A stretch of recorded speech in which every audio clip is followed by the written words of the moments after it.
देश के यशस्वी प्रधानमंत्री नरेंद्र मोदी जी ने 2014 के बाद देश के अंदर कुछ धारणाएं बदली हैं और वो धारणाएं आपके सामने हैं। चाहे गरीब कल्याण की योजनाएं हों, देश के विकास की योजनाएं हों, या आतंकवाद नक्सलवाद का खात्मा हो, या दुनिया में बढ़ता हुआ भारत का गौरव हो। आपने 2014 के बाद ये परिवर्तन पूरे देश के अंदर देखा है।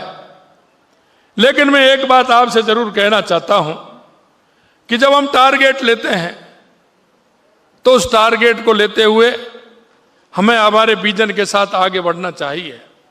और ये वही विजन है कि जो 2047 का विजन है। 2047 में हमारा भारत कैसा होगा, हमारा राजस्थान कैसा होना चाहिए, उन क्षेत्रों में हम कैसे आगे बढ़ सकते हैं, नए नए इनोवेशन के माध्यम से हम क्या कर सकते हैं, यह जब तक कल्पना नहीं होगी, जब तक हमारा काम नहीं होगा। मैं आप सभी से पूछना चाहता हूं कि हम जब मकान बनाते हैं तो मकान कितनी बार बनता है? एक बार बनता है। मकान कितनी बार बनता है? मैं फिर पूछ रहा हूं दोबारा, मकान कितनी बार बनता है? एक बार बनता है। मैं कहता हूं मकान एक बार नहीं, मकान 2 बार बनता है। 2 बार कैसे बनता है? एक बार उसका नक्शा बनता है, उसका मॉडल बनता है, और उस नक्शे को और मॉडल को बनाते हुए आप उसको 2 बार 3 बार मिटाते हैं, फाड़ते हैं, फेंकते हैं, फिर दूसरा बनाते हैं। किसी पड़ोसी का सहयोग लेते हैं तो किसी आर्किटेक्ट का सहयोग लेते हैं, किसी ना किसी का सहयोग लेते हैं। बनता है कि नहीं बनता है? पहले नक्शा पर बनता है कि कागज पे बनता है? नक्शा बनता है कि नहीं बनता है?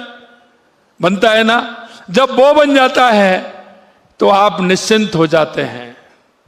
आपको सिर्फ उस मकान की फिर व्यवस्था करनी है कि उसको कैसे बनाना है, क्या क्या आवश्यकता है, उसके आधार पर आपको चलना होता है।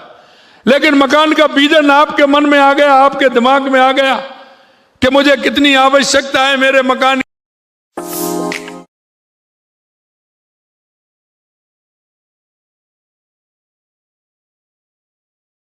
से निश्चिंत हो जाते हो कि मेरा ये मकान बनने वाला है, और फिर आपका वो मकान बनकर के तैयार होता है।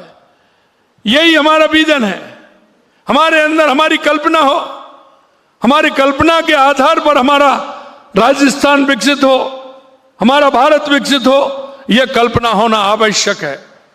कल्पना के साथ साथ कुछ हमारे ऐसे काम भी हैं जिनको हमें करना होता है। वो करना होता है क्योंकि प्रकृति का सामंजस्य बहुत आवश्यक है। और जब तक प्रकृति का सामंजस्य नहीं होगा तो प्रकृति आने वाले समय में उस सामंजस्य को धीरे धीरे धीरे धीरे धीरे धीरे उसको, प्रकृति का जो सामंजस्य है उसको अगर हम छेड़ेंगे तो प्रकृति उसमें आगे चल करके हमको नुकसानदेह होगी। क्योंकि आज हमें यह नहीं देखते, आज हम ये नहीं देखते हैं कि गांव और शहरों की ये आबादी का फर्क कैसे आया। पहले हम कहते थे, आप पढ़ते थे कि 80% आबादी गांव में रहती है। लेकिन आज की आबादी आप देखिए कितनी गांव में रहती है। आखिरकार इस बात के लिए हमें सोचना होगा कि गांव में आबादी कम क्यों और शहर पर इतना भार क्यों। क्या कभी हमने इस पर विचार किया? हमें इस बात पर भी विचार करना चाहिए। और इस बात पर विचार इसलिए करना चाहिए कि आखिरकार गांव क्यों छोड़ा, उनकी आवश्यकता क्या थी। क्योंकि हमको जो सुविधाएं देनी चाहिए थी वो सुविधा हम गांव में अवेलेबल नहीं करा सके, वो सुविधा हम नहीं दे सके, इसलिए उनकी मजबूरी थी कि गांव छोड़ करके शहर को आना। और ये कब सोचना था? राष्ट्र के विजन की बात करते हुए, राष्ट्र को विकसित बनाने की बात हम करते हैं तो इन सारी बातों को हमें सोचना होगा। और मैं आपसे इसलिए कहना चाहता हूं कि आज भी हम नगर निकाय की हम बात करते हैं, लेकिन हमारा विजन क्या हो। आखिरकार बोल आ रहे हैं, आने वाले समय में हमें पता है कि हमारा जयपुर आगे बढ़ने वाला है। अभी अभी जब मैंने पानी की स्थिति खराब हुई थी तो मैंने अधिकारियों की मीटिंग बुलाई थी। मैंने उनसे कहा कि आज भी हमारा पुराना जयपुर है, उसमें इतनी बड़ी समस्या नहीं हुई, इतनी परेशानी नहीं हुई, लेकिन जो हमारा जयपुर बाद में बसा है उसमें कितनी बड़ी परेशानियां हुई। हाँ, हो सकता है बारिश ज्यादा होती है तो निश्चित रूप से होता है, लेकिन उससे पहले हमको हमारा विजन देखना होगा कि हमारी आने वाले समय में हमारी जनसंख्या कितनी बढ़ने वाली है, आने वाले समय में हमारी कितनी कॉलोनियां बनने वाली हैं। आने वाले समय में हम कॉलोनियां बनेंगी तो उसकी आवश्यकता अनुसार हमारा विद्यालय भी होना चाहिए, हमारा चिकित्सालय भी होना चाहिए, हमारे बिजली की व्यवस्था भी होनी चाहिए, हमारी सड़क की व्यवस्था भी होनी चाहिए, अगर वो जाएगा निकल के तो सीवरेज की व्यवस्था भी होनी चाहिए। अगर हम इसका ध्यान नहीं रखेंगे तो हमारा विकसित कैसे होगा। हम वही पाइपलाइन डाल रहे हैं आज का, कितने प्लॉट कटे हैं, कितनी बड़ी कॉलोनी बन रही है।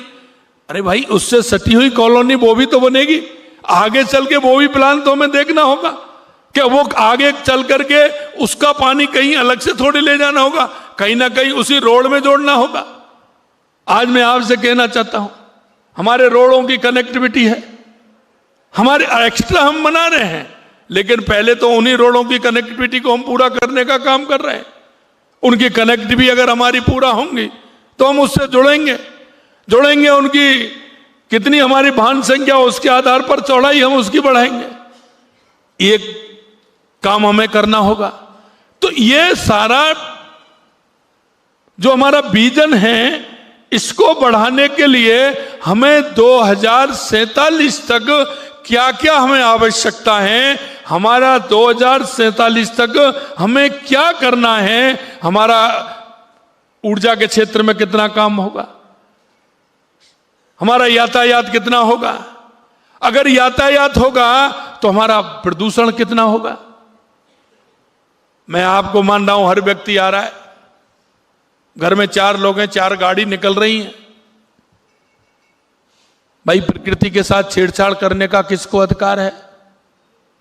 4 गाड़ी निकल रही है, वो प्रदूषण कर रही है, ये हमें पता है, लेकिन हमारे पास कभी यह था कि प्रदूषण कर रही हैं, जितना प्रदूषण करेंगी उससे ज्यादा हम पर्यावरण को ध्यान में रखते हुए हमें वृक्षारोपण करना है, यह कभी हमारे मन में बात आई क्या।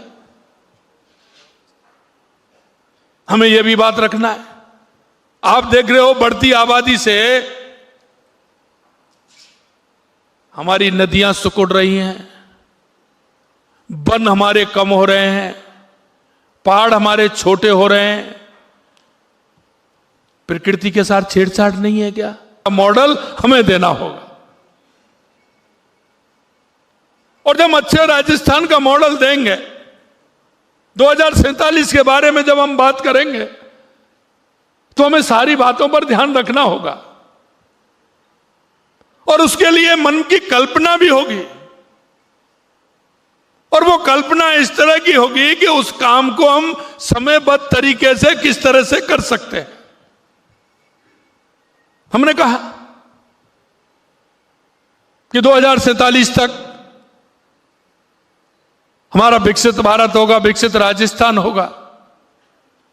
हमने हमारी इस साल सबसे पहले हमने सोचा था, हमारी सरकार बनी, सरकार बनते ही हमने देखा कि राजस्थान को सबसे पहले क्या आवश्यकता है।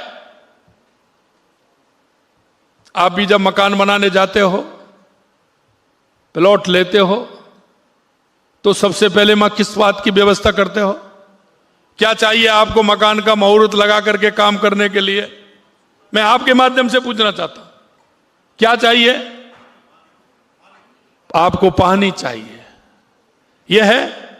और राजस्थान की अगर मैं परिकल्पना करूं तो मुझे सबसे पहले राजस्थान को अगर विकसित करना है तो मुझे क्या चाहिए,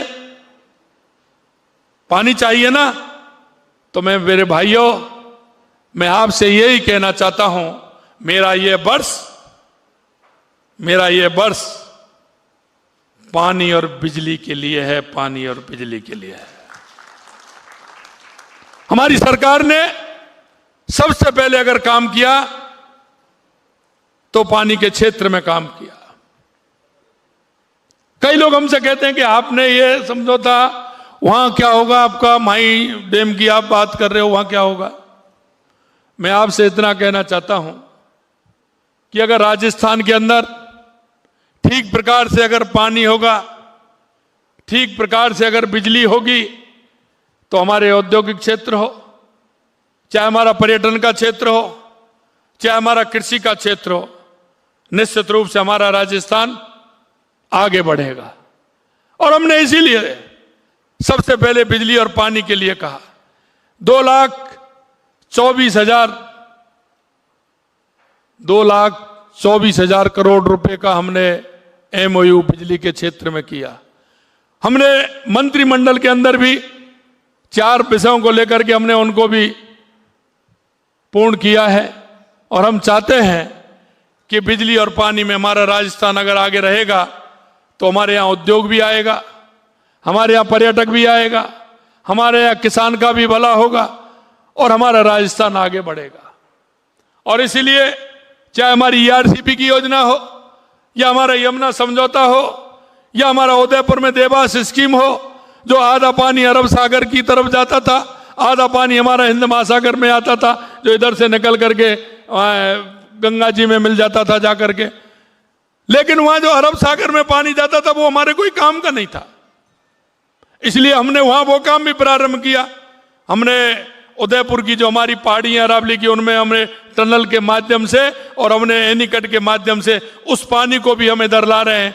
अगर बारिश ज्यादा हो तो वो पानी उदयपुर, राजसमंद, चित्तौड़ को तो पानी पिलाएगा ही, लेकिन अब जिस तरह से बारिश हो रही है तो वो पानी हमारे बीसलपुर में भी आएगा और आगे भी जाएगा, तो हमारे राजस्थान के लिए काम आएगा। तो इसके लिए हमने उस योजना को भी लागू किया। यही नहीं, हमारा माई स्कीम है, और माई स्कीम का पानी हमारा गुजरात के अंदर जाता है। हमेशा उसको हम बारिश का समय आता है, उसके कई गेट हमें खोलने पड़ते हैं और वो पानी हमारा बह करके चला जाता है। हमने उसकी भी स्कीम बनाई कि गुजरात के अंदर सुजलाम सुफलाम नहर है, उसके माध्यम से अगर वो पानी हमको, क्योंकि हमारे से 25 और 30 किलोमीटर दूरी पर हमारे जालौर से रहता है, अगर वो पानी हमको बारिश के समय में मिलता है तो हम जालौर के अंदर, सांचौर के अंदर एक डैम बना करके, रानीवाड़ा के अंदर, तो हमारे 3 जिलों का उससे काम चलता है। वो पानी अगर हमको मिलेगा तो हमारे राजस्थान के ऐसे जिले जहां हमारे पास जमीन है लेकिन पानी नहीं है, वो काम हमारा करेगा। हमारी जानकारी में आया कि जो हमारा इंदिरा गांधी नहर का पानी जो हमारा आता है वो पोंगडेंग मेमासल से आता है, और वो एक बार बाढ़ आने से, ज्यादा बाढ़ आ गई पंजाब के अंदर, कोई सेना के निवृत्त अधिकारी उसमें लगे हुए थे, तो बाढ़ जब आ गई ज्यादा तो उन्होंने उस पानी को पोंग डैम के अंदर 10 फुट कम कर दिया, और उसमें हम 1400 भराव क्षमता की बजाय उन्होंने 1390 रख दिया उसमें कि ज्यादा पानी, क्योंकि ऊपर 10 फुट में पानी आता है, वो आगे कितने नीचे कितने में आएगा, बांध की स्थिति जानते हो, ऊपर पानी कितना आता है, तो 10 फुट में बहुत बड़ा पानी हमारा उसमें उन्होंने कम कर दिया। हमने माननीय यशस्वी प्रधानमंत्री जी से, हमारे उसके कमेटी के चेयरमैन जो हमारे ऊर्जा मंत्री थे, उनसे हमने निवेदन किया कि अगर ये पानी 10 फुट हमारा बढ़ता है तो हमारा हनुमानगढ़, गंगानगर, बीकानेर, नागौर और जैसलमेर को पानी मिलता है। उस पानी को हम लेते हुए जैसलमेर की टेक से लेकर के हम बाड़मेर भी उस पानी को पहुंचा सके, इसलिए वो 10 फुट हमें पानी चाहिए, उसके लिए भी हमने बात की है। हमारी यमुना की पानी की हमारी योजना सीकर, झुंझुनू और चूरू की है। हमारे कांग्रेस के लोग कहते हैं कि साहब उन्होंने कहा वो 2400 लेंगे। अरे भाई, पानी कहीं से आएगा? उनके खाते में पहले से 2400 क्यूसेक पानी है, हमारे में 1700 क्यूसेक यानी कि पानी है हमारे में। तो आपके घर से पानी लेने जाएंगे, आपका मटका भर जाएगा, जब तो आप हमारे मटके को भरोगे। अब ये कौन समझाए उनको बात? हमने कहा कि वो पानी जब जाता है तो वो अपना पानी लेंगे, हमको हमारा पानी मिलेगा, हमारा पानी हमको मिलेगा। वो अपना पानी लेंगे, हमको हमारा मिलेगा। दिल्ली का पानी अलग है, वो दिल्ली जाएगा। भाई इसमें कहां दिक्कत आती है आपको? लेकिन मैं कहना चाहता हूं 75 साल के अंदर किसी ने यमुना समझौते पर कोई वार्ता नहीं हुई, किसी ने कुछ नहीं किया। लेकिन मैं धन्यवाद देना चाहता हूं यशस्वी प्रधानमंत्री नरेंद्र मोदी जी को कि उन्होंने भी ये कहा कि नहीं, राजस्थान के हिस्से का पानी राजस्थान को दीजिए, और उसका एमओयू कराने का काम हमारी सरकार ने किया है। हमारी ईआरसीपी की योजना, उस ईआरसीपी की योजना को भी हमने आगे बढ़ाने का काम किया है।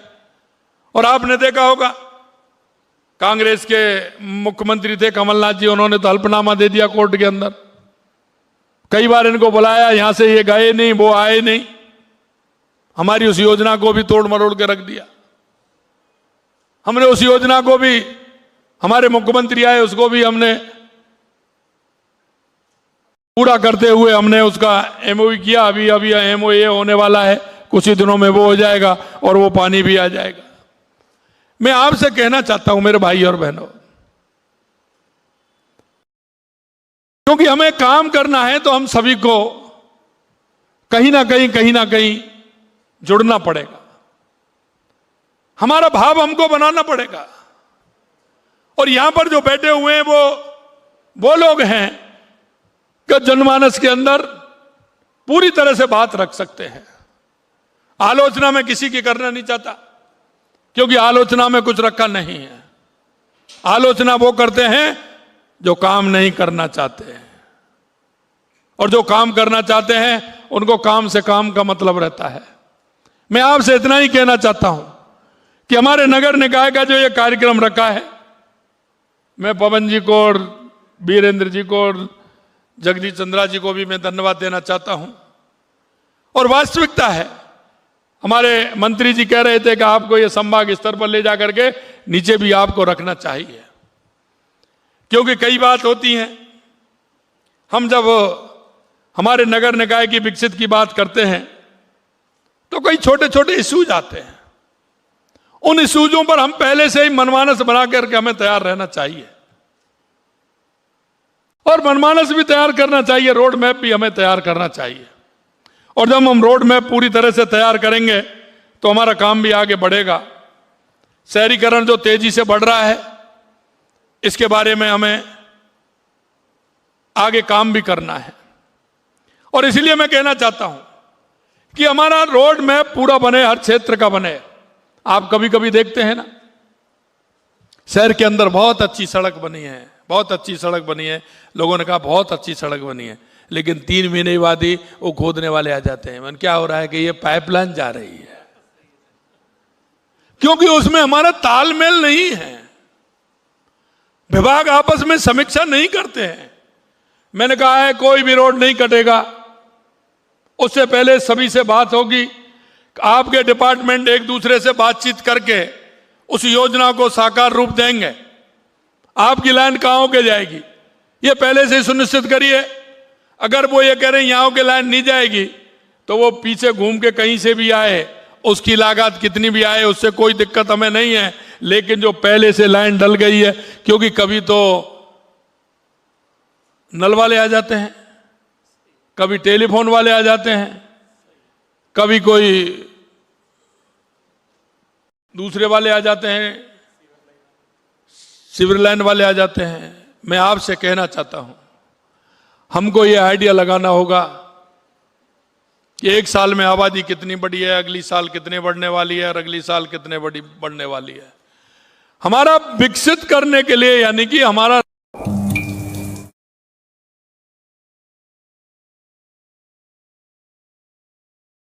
कि अगर हम डीजल की बसें चलाएंगे तो हमारे शहर में प्रदूषण होगा। इसलिए सीएनजी और इलेक्ट्रिक बस की आवश्यकता है। उस ओर भी हमारा ध्यान जाना चाहिए। अगर उस ओर हमारा ध्यान जाएगा तो निश्चित रूप से हमको प्रदूषण से छुटकारा मिलेगा। मैं आपसे इतना कहना चाहता हूं कि हमारी जो योजनाएं हैं, उन योजनाओं को आगे बढ़ाते हुए मैं इतना ही आप सभी से कहना चाहता हूं कि हर क्षेत्र में हम हमारी कल्पना के आधार पर आगे से आगे अगर हम काम करेंगे तो हमारा विकास ठीक तरह से हो पाएगा।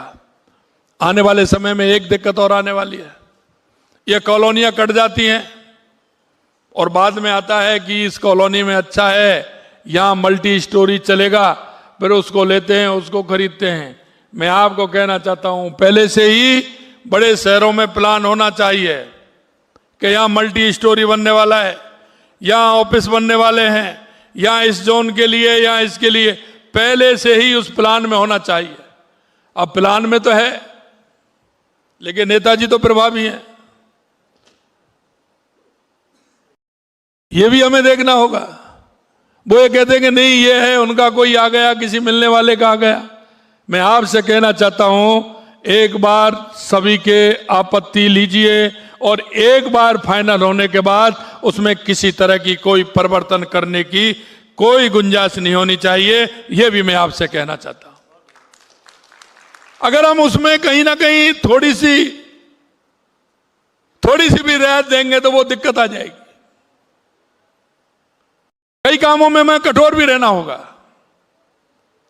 और कठोर रहते हुए काम करना होगा। और मैं एक बात और मैं कहना चाहता हूं, कई लोगों का मन लगता है उसी डिपार्टमेंट में काम कर रहे हैं लेकिन, और उसी कमरे में काम कर रहे हैं लेकिन कमरा में काम करने में मन नहीं लगता है। उस कमरे में भी एक सीट अलग है, वो नजर आती है। मैंने इसलिए यह भी कहा है कि हम काम की सुनिश्चितता करें। काम की सुनिश्चितता होनी चाहिए, काम किसके समय पे हुआ यह भी उसमें सुनिश्चितता होनी चाहिए। अगर जब तक वहां हैं, जब तक तो वो रहें, कोई दिक्कत नहीं है, जब तक तो वो है ही।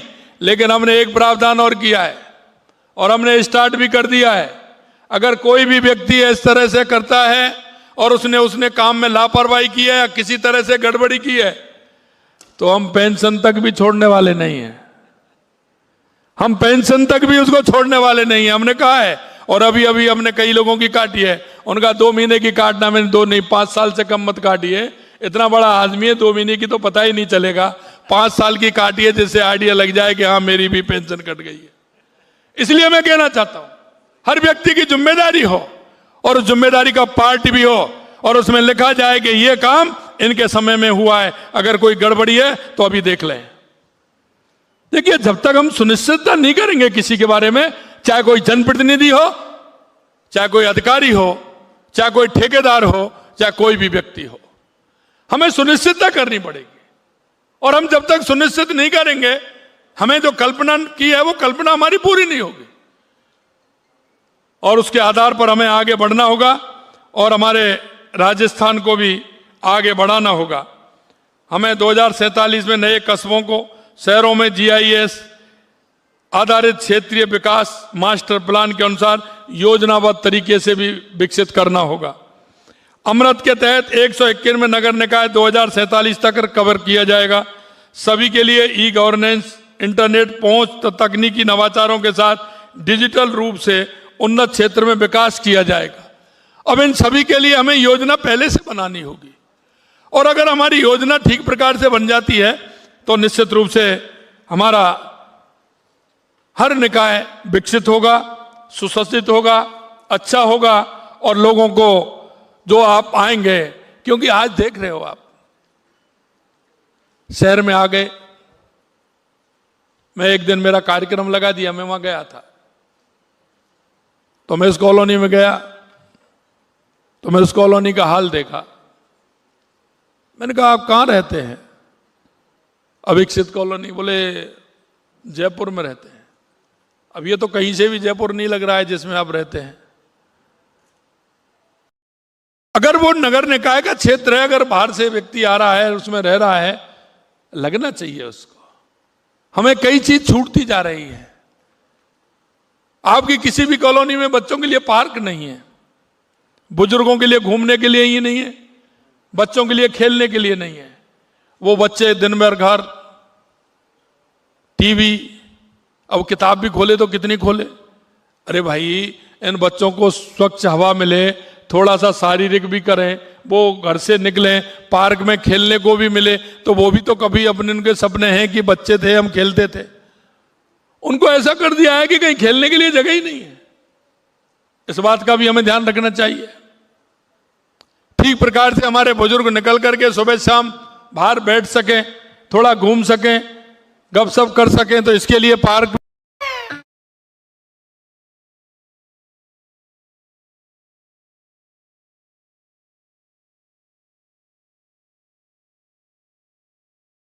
बुनियादी ढांचों को शहरवासी यह भी सुनिश्चित है कि नेटवर्क सार्वजनिक परिवहन प्रणालियों का डिजाइन भी हमने उसमें किया जाए। जैसा कि मैंने आपको बताया, सार्वजनिक परिवहन, यातायात के बुनियादी ढांचे, और उसके साथ साथ हमें आवश्यकता होगी तो हमारी इलेक्ट्रिक बसें आएंगी तो उनके लिए चार्जर की भी सुविधा चाहिए, यह भी आवश्यक है। हमें अगर सीएनजी की बस आएंगी तो उनके लिए पेट्रोल पंप भी खोलने की आवश्यकता। तो ये सारी बातें मैं इसलिए कहना चाहता हूं कि ये हमारा उस प्लान में पहले से ही हो कि हमें क्या करना है, कैसे करना है।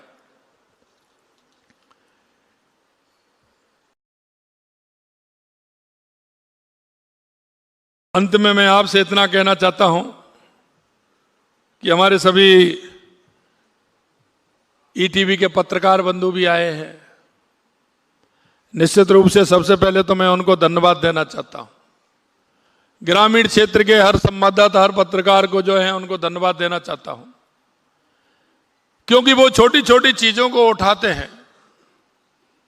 आप ये मत मानिए कि मैंने खबर चला दी, लेकिन आपकी खबर का असर, कोई भी चैनल हो उसका खबर का असर भी दिखना चाहिए। और मैंने कहा है, चाहे वो अखबार के अंदर आए या चैनलों के अंदर आए, कोई भी खबर अगर इस तरह की आती है जिससे कोई भी व्यक्ति परेशान होता है, उसको परेशानी होती है, मैंने कहा तुरंत उसके लिए फोन होना चाहिए। जिस क्षेत्र में है, अगर अपराध में है तो एसपी का फोन जाना चाहिए, अगर किसी तरह से अव्यवस्था है तो जिला कलेक्टर का वहां फोन जाना चाहिए। उनको फोन के बारे में पूछना चाहिए कि खबर कैसे आई है।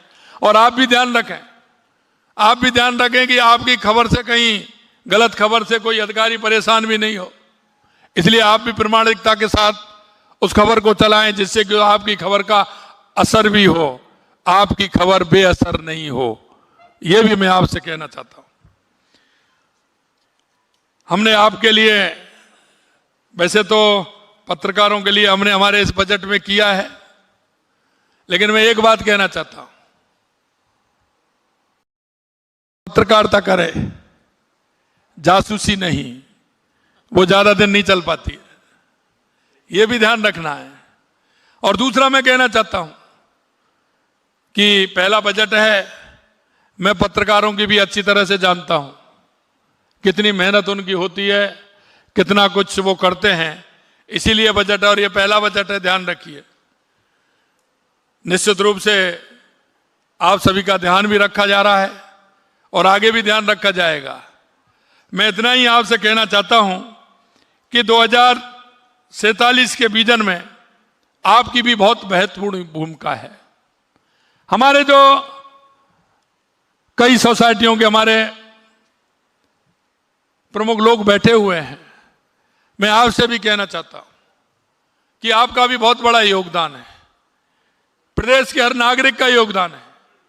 हमें कुछ बातों पर गंभीरता से विचार भी करना चाहिए, हमें उनको टोकना भी चाहिए। अगर अच्छा है तो सराहना चाहिए, गलत है तो उसकी बताना भी चाहिए। अगर हम सभी एक नागरिक के दायित्वों को अगर हम पूरा करेंगे तो निश्चित रूप से हमारी कल्पना का राजस्थान हम सब मिलकर के आप बना सकते हैं। और यही मैं आपसे कहना चाहता हूं कि हमारे कई ऐसे काम हैं जो होने चाहिए। हम कभी देखते हैं कचरा हमारा किस तरह से इकट्ठा होता है, दुर्गंध आती है, ठोस प्रबंधन के कार्यक्रम भी उसमें होने चाहिए। अगर उसका प्रबंधन ठीक प्रकार से करेंगे तो कई बीमारियों से हम बचेंगे। हमारा चिकित्सा के क्षेत्र में भी किस तरह से, कितने क्षेत्र में हमारे चिकित्सा की व्यवस्था होनी चाहिए, ये भी हमें करना है। कभी कभी हम देखते हैं ड्रेनेज सिस्टम, हमारा सिस्टम किस तरह से होता है, उस और भी हमें ध्यान रखना चाहिए।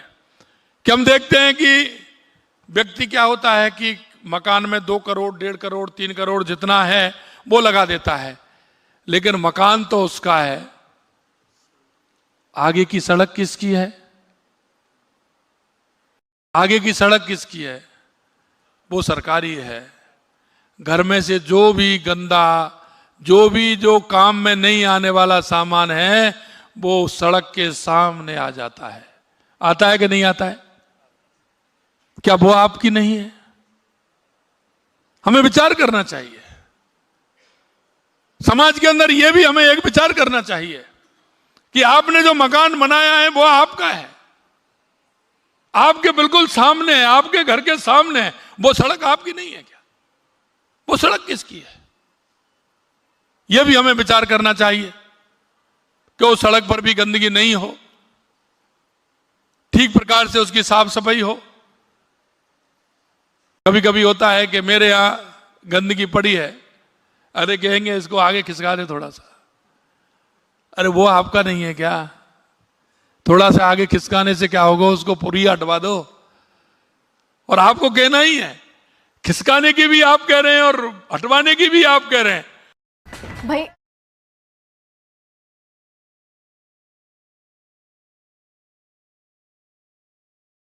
मेरे से कहा था, मैं जब सरपंच था तो मेरी ग्राम पंचायत का गांधी ग्राम में चयन हो गया था। एक अधिकारी आए हुए थे, मेरे से बोले कि साहब आप क्या करना चाहते हैं? मैंने कहा अच्छे काम हो पंचायत के अंदर। बोले 5 सिद्धांत हैं। मैंने कहा हाँ है। बोले विकसित की कल्पना क्या है? मैंने कहा विकसित की कल्पना है कि हम सबसे पहले मानसिक रूप से विकसित हो। बड़ी बड़ी मंजिलों से, बड़ी बड़ी रोडों से हम विकसित नहीं बन सकते मेरे भाइयों। पहले हम स्वयं को विकसित होना पड़ेगा, हमारी मानसिकता को विकसित के रूप में ले जाना पड़ेगा, हमारी सोच को आगे बढ़ाना होगा। यह हमारे विकास का विजन होगा, और यह हमारे विकास का विजन होगा, वही हमारे राजस्थान का विजन होगा, वही हमारे भारत का विजन होगा। इसलिए मैं आपसे कहना चाहता हूं कि हर क्षेत्र को यह नहीं समझेंगे यह दायित्व तो मेरा नहीं है। हो सकता है आपके कानून में नहीं लिखा हो, लेकिन हर नागरिक का कर्तव्य है हमारे गांव को, हमारी तहसील को, हमारे जिले को, हमारे प्रदेश को, हमारे राष्ट्र को मजबूत करने का, उसको ठीक से दिशा देने का। मैं आपसे यही कहना चाहता हूं। कई लोग सोचते होंगे अरे क्या बात करते हैं, कौन मानता है हमारी।